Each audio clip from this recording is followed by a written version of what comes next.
Welcome to the OVAReact podcast. We are live at What Women Want 3.0 right here Trademark, and we are enjoying conversation with amazing women. And tonight, or now, we have the amazing Janet, the change maker, the woman who showed us how it's done. What? We are so privileged to have you, really. Thank you. Thank you, Mo. Thank you, Angie. I think you guys do incredible work, so I'm happy to be here. Thank you. Yes. So, I mean, for me, I will say, for us, we view you as a living legend. You're someone that has been the voice on the airwaves, on the TV. So many Kenyans are familiar with Janet, the brand, Janet Mbugua, the brand. But there are many other things that you do. And you're also here.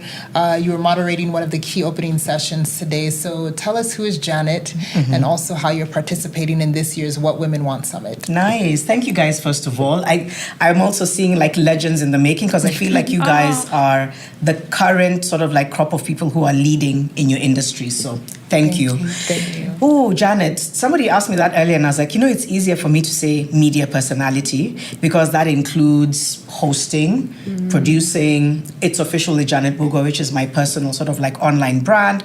Hosting Fixing the Nation on NTV, which is TV and radio. And then I just decided to throw in Cash Money on Netflix in there, which I know a lot of people have just been like, my friends were like, what? I love that, getting to see the creative side of you. So I think I use all these platforms to communicate, and a lot of the roles are tied to social impact, women's empowerment, and I think just the collective role we have. So even for the series, Cash Money was it was a governor, and that's what sold me on it. I'm like, to play a governor, okay. Otherwise, I wasn't convinced. I'm like, what am I doing on set with acting legends? And then with the show and my platform, there's a common thread there of conversations that matter and the roles that we play. And I'm a mummy to two amazing boys as well. And founder of Inua Dada. Wow, Janet. So media personality, founder, and mum. Amazing. So we'll find you where the change needs to be done and where change needs to be triggered. So what does such a summit or platform means to you? Seeing like hundreds of women in the same room advancing progressive conversations. Does it do to your heart? Oh God, I love spaces like this. You could already see me. And I've been part of What Women Want Summit from the very beginning with Pinky. Pinky's a really good friend. Somebody who we've been in the industry together and we kind of understand that. And I was telling her just now, I'm like, do you realize what you're doing? This is a movement. Like it's a proper movement. And I think what's great about it is how it's categorized into so many subject matters. So it always makes me happy because I think women wake up to try and glean on ways that they can shift their perspectives and improve their lives and access services and information that will help them. I feel like women are always curious and always want to learn. Men do it as well, differently, but I think what's unique with how women come together is we almost come with an open mind and an ability to be like, I just want to see what I can get from this session and then how I can apply it in my life. So I love this summit and it's just gotten so big. I'm really proud of everything the What Women Want team is doing, what Pinky's doing, and I'm happy to be part of the movement. Lovely. Like you said, we are a 3.0 edition and it keeps getting bigger, better, and bolder. So there was a panel discussion you were hosting called Dada Culture. Just tell us about the essence of Dada Culture and what are like 3 big nuggets that you want other women out there to know about Dada Culture? Oh, that's a good one. I should have been processing the nuggets that I just heard from my panel. Dada Culture is a conversation that kind of speaks to how the women that are shifting culture and conversations in the country, in the region, globally. I feel like there's a lot of messages that women are thrown at women, and a lot of the times people don't feel like they have permission to lean into who they really are because the world is telling you something different. Right. The world is telling you can't be an entertainer, that's a side job. You can't be a podcaster because what does that even mean? And you can't balance that with motherhood because then you're a bad mom if you're doing one over the other. I found myself on the receiving end of all of those perceptions, but I just kept telling myself, you're doing this because you know it's important, and this is how you're trying to balance. The hate will come, the vitriol will come, but you're following your true north. And then I wanted to collaborate with other women who are setting that example, because there's also an unhealthy sort of like hypersexualized culture that's being encouraged. what that does is you find a lot of younger women might say, if I'm not part of that culture, am I even on trend, or can I get along with my peers or can I even date when maybe this is the aesthetic that makes sense? It's like, no. So I want to show you an example of women who are just shifting culture in a way that can make you see yourself differently. So I had Lydia KM, Angela Waweru, and Muthoni, drama queen. The nuggets were interesting. Angela said, bare minimum, you just really have to start by seeing yourself naked. Who are you naked and who are you with your clothes on? Which I think was brilliant. So who are you when you sit with yourself? And does it translate to who you are when you're out there? If you can reconcile who you truly are, it really forms the grounds within which you can move. Muthoni said something similar. She said, because I asked her, you've really evolved, right? You're an activist. She was like, no, I'm an active citizen. I don't necessarily like the activist brand.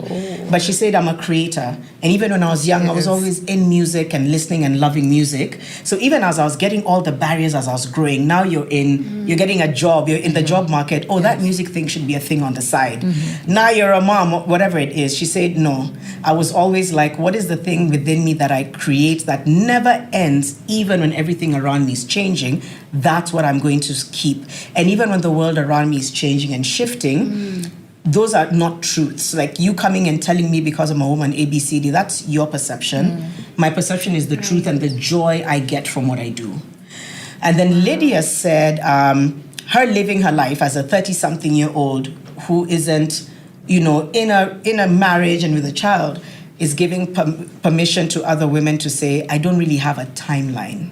And therefore, I'm living that not because I'm forcing issues, but because who I am speaks to what other women can be. So I know those are more sentences than nuggets, but it was very fulfilling, and it achieved what I hope that the culture can continue to achieve, which is you can hold multiple truths as a person, as a woman, and you don't have to be defined by what people say, even though it affects you. You can have a conversation with that shame and with that anger, and then don't carry it everywhere. Have a conversation with it, say, chill. I'll come back and I'll talk to you soon. I've heard what you have to say right now. I'm going to go out there, do my thing, and can't keep coming back. And that's what I'm finding myself doing with the things that keep coming back, like shame. Just like, why are you here? That's powerful. Very, very I powerful. think it goes to one of our guests earlier was talking about the power of pivoting. And I think the data culture does that. It allows women to pivot. And I think while you were talking, I was thinking about, the essence of sisterhood, the essence of womanhood. And someone else said, men thrive in their own habitat. Like that's their natural habitat. So I feel like the culture that you're creating is to allow us as women to thrive in our own natural habitat. That's so profound. Because this society has really pushed us as women. We are emasculated, if you're a single mom, you're castigated by the society. If you're handling too much, you're a powerhouse. Still the society feels like, you're still denying us something here.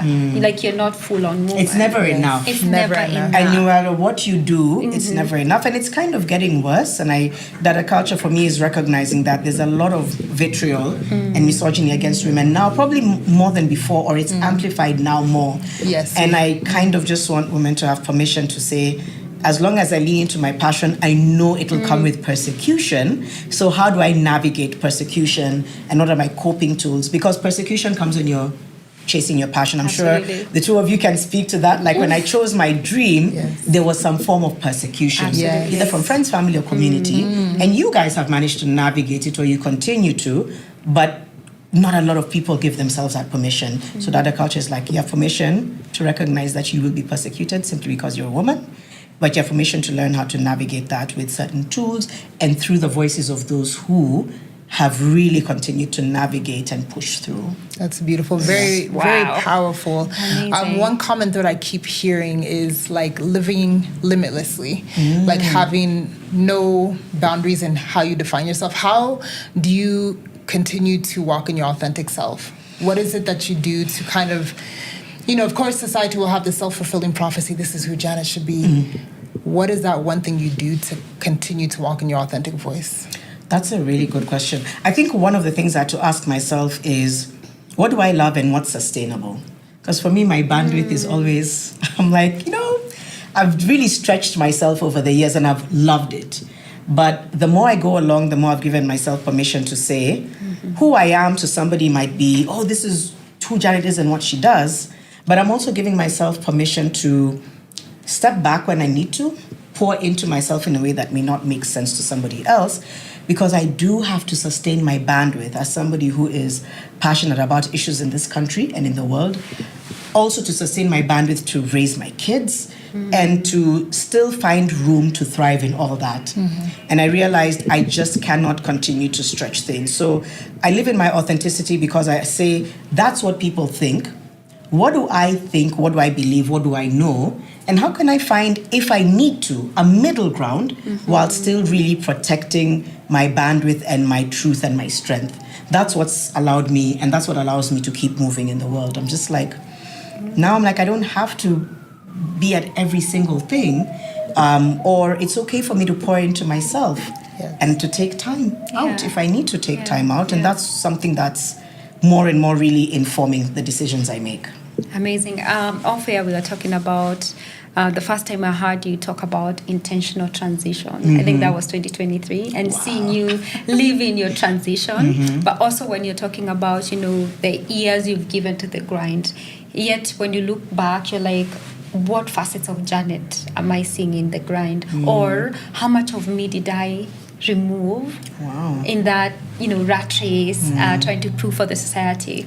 I feel like the dada culture has the potential to give us that pause to reflect on, is it worth it? You don't have to be everywhere. You don't have to spread yourself thin, which is amazing. It sort of gave me validation, because this year when I was starting, I was like, I am starting to do things that shift power back to me.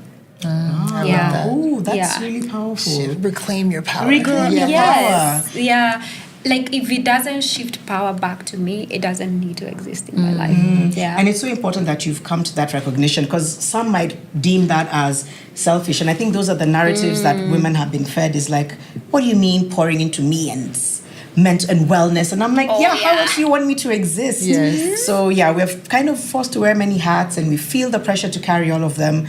I've reached a point where I'm just like, no, I'm good with not. I remember many years ago, I asked somebody who was quite an influential woman, how do you do it all? And she says, no, you can have everything you want, just not at the same time. And that helped me. I was just like, from that was like 5-6 years ago, even longer. I think it was 8 years ago. You can have everything you want, should you so wish, everything you want. You just don't have to have it at the same time. So it gives you time to pace yourself.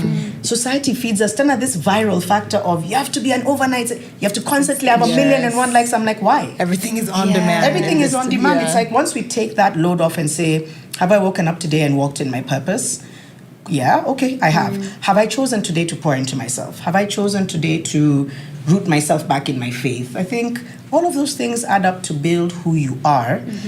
And every day doesn't need to look the same. You don't always have to be on.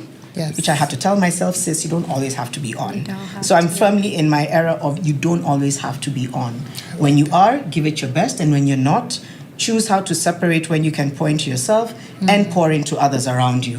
And that's giving me a balance and perspective that I haven't had before, because life experience. That's beautiful. Something else that's coming up in the conversation is the issue of faith. You talked about faith. Yes. Like, what's your anchor? Like, where do you go back to draw your center? Wow, that's powerful. I think I'm in my book of Lamentations right now, in terms of, I'm questioning, I'm in that faith place where I'm rooted in God and faith. And right now I'm trying to reconcile certain things I've been through and asking, like, where were you? Where are you? Which a lot of people tell me that's very normal. So it helps when I've got sort of spiritual people in my life who are like, that's why there's an entire book where people were ranting. So that helps me, because I do believe I'm rooted in faith. I'm evolving though in faith. So sometimes I don't know how to, I'm like, God, I don't know if I'm your best brand ambassador. So I try not to oversell it, but I also don't want to deny it anymore. I did a video where I said I'm single, sober, celibate, and created a lot of interesting conversations. And I had to admit, like, well, it's rooted in faith. And I don't want to deny that perspective simply because I don't feel like I'm the most ideal faith person. But that's what grounds me and roots me. and just my grit and my gut. Also, just going back to that from the time I was really young, and a community of people around me, including my kids, who just remind me what's important and why. Those are really that's really where I draw strength from. I think, So, Faith, community, again. Yeah. Yes. You're hearing a theme. Exactly. Yeah. Faith, community, checking in a walk. And having those people that keep you grounded, that remind you to feel. Oh, I love that. Because I think when we're moving so quickly, we almost become robotic in a way. Because with all this technology is great, but it's like we're just on the go constantly. Yeah. So It forces you to feel like you just have to keep being on the go, but that's not how we're designed at all. So Janet, before we wrap up, like the summit says, what women want. Simply put, we want to know, what does Janet want? Oh my gosh. I feel like I even had insights to this question. I still don't know the answer. I think for me, I just want to allow myself to have a healthy relationship with some of the experiences I've had, so that they don't hold me back, but rather they root me in how I continue to become. Because I describe myself as a woman becoming, which means I don't want to definitively say this is what I do, who I am. I'm constantly becoming a better version. So I think for me, what I want is that, because once I have a healthier relationship, then I can thrive and work better, be a better mom, because I fully know, like, yes, maybe the shame will keep rearing its head, but we have a new relationship now where we hear each other out, then I put you back in your place. That kind of thing is what I want, and I'm pursuing that relentlessly. But what I want for women is for them to just have permission to hold several truths, that you can be busy, but you can pour into yourself. You can have good days and bad. It just doesn't make you, it doesn't limit you, it doesn't define you. Hold your multiple truths, find a way that they make sense together, and just move. You don't have to be Superwoman. You don't have to save everybody. Yeah. It's your must. The last time we were on the other side of the mic, you were interviewing us. So we're going to give you 1 minute to ask us something. Oh, that's so funny. Yes. Oh, really? Yeah. What do you want? And what do you want? Maybe that's what I'll ask. What does Angie want? Well, Angie wants to live a life that is peaceful and led by love, and really tapping into my inner voice unapologetically. I think sometimes our titles can overshadow us. So literally, I just want to be at the core of who I am and feel liberated in each step that I take. Oh, that's so profound. Yeah. What about you? Ooh. Let me take you to church. Okay, yes, ma'am. So this is the year. I feel like there's something happening within my own journey, my own life. So in the book of Esther, Esther was prepared for her kingdom and queendom for a whole year. So she was eating the best food, the best perfumes, slow living, taken care of. I'm in that era. I love that. I don't have to work. If I don't have to work, I'll be taken care of. Okay. Like, my sustenance is not in my hands. Yes, queen. That's why I am. This is where I was talking to my sister-in-law, who's also called Mo, just yesterday. No way. And that's what I'm seeing for myself. Everything you just described, because I was watching Megan Sussex, right? Yes. On her show with Love Megan, and I'm just like, I want to, in the near future, as soon as next year, be able to just wake up and make jam. She makes jam, and she was making preserves, and she was putting all these flowers together. And I remember saying with Mo just yesterday, and we were saying, this is where we want to be, and that we don't want to be apologetic about slow living. So Yes, so I love what the two of you have through Mo's. I love what you said about sometimes our titles. That's very profound. Thank you for that, and thank you for validating that slowly. Can we please not undermine? We don't always have to be on. Let's be like Megan. Harvesting greens. She makes candles. Every time I'm watching an episode, I'm like, oh, Megan, I want to be you. That's so therapeutic. Just being able to do. And that kind of slow living, farm living, farmhouse, it's not far-fetched. Like, if anything, we can bring our lifestyle from Nairobi, somewhere in Nyandarua, somewhere in Nanyuki, and just wake up. And that's fresh luxury. It's Those luxury. small things are luxury. It's my current fantasy. So I'm not there yet, but I know. I'm like, girl, you know where you want to be. Yeah, like I just want to be in the middle of the forest. Yeah. They know there's a girl with a black car that goes in there, but they don't know what happens there. Yeah. Wow, Janet, thank you so much. Thank you, it's guys. been a very wholesome mini podcast. Yeah. It's actually, I feel like it's a whole podcast. You know, Before she goes, she needs to tell us what's in her bag. What's in my bag? It can be physical or imaginary bag. What do you carry with yourself all the time? You all just throw these deep questions and expect us to think of our I'm food. coming for you, In Janet. my bag, maybe I can say what I always have in my bag. Bag is my AirPods, lip balm, phone charger, gum. Those are just like my go-to body spray. I think, and I try to carry a little something like a booklet, like a affirmations booklet, just a tiny one. Nice. That's what's in my emotional bag. Or in my what other bag? Imaginary. It can be emotional. Something it can be you can't anything. leave the day like without, you can't, like something that you carry with you follows always. like a handbag. I think intentionality and being present is my latest accessory, and not just saying it for fun and using a buzzword. I was just like, man, literally, I just have to be present. In that, I'm present now, and then I'll leave, and wherever I am, I have to be present then. I'm prone to anxiety, and that has really allowed me to just say, you don't have to solve whatever's happening in the next 2 hours. Last week, my whole family and I were down. Like, we were all sick. Like, it was just a weird... and I had to practice that. I'm like, you're unwell today. You can't even leave your bed. You're that sick. You're on bed rest. So just be present in it. Grieve, cry, whatever, but just be present. Yes. And then figure out tomorrow when it comes. That's really helping me, considering I have a lot on my plate. So I would say just being present and intentional moment by moment is really, really helping me. Love That's the bag. Amazing. Lastly, I think this is a whole podcast. Remember? Lastly, 10. I am done. Again. How many I'm done's have brought you where you are right now? Whoa. Mo and Angie, surely. Yes, Janet. How many moments have I'm done? I'm never doing that again. Is that what you mean? Like how many I'm done's Yeah. Those have moments, brought yes. you to here? Like the boldest I'm done. Ooh, I don't know if I can speak to that one. Okay. That one was, hey. It's a safe That's space what where you I know. you're happy Yeah. to share what the I'm done. I think brought I you to your power. think the biggest one, which was very hard, was leaving a long-term relationship. And was very public. It was very there. But I know that was when I was just like, hey, if you can leave this one because it's not what it's supposed to be, then I think you're starting to form your boundaries. So I would say that was it. It was the biggest, because it's such a big thing, almost 10 years, children in the mix, and then you're saying, I'm not doing this. That's probably the biggest one. I think, it shifted how I saw the world. Wow. Yeah. Not easy, but necessary. In just like, if you were able to put up that boundary, then you can allow yourself to put other boundaries that don't serve you. Amazing. There Wow, you have it, Janet. our overreactors. Yes, we actually need to have you on another full I'm episode coming. of This was Overreact. like therapeutic, so thank you guys. So Janet, thank you so much for overreacting with us. And so of course we have a way that we like to sign out.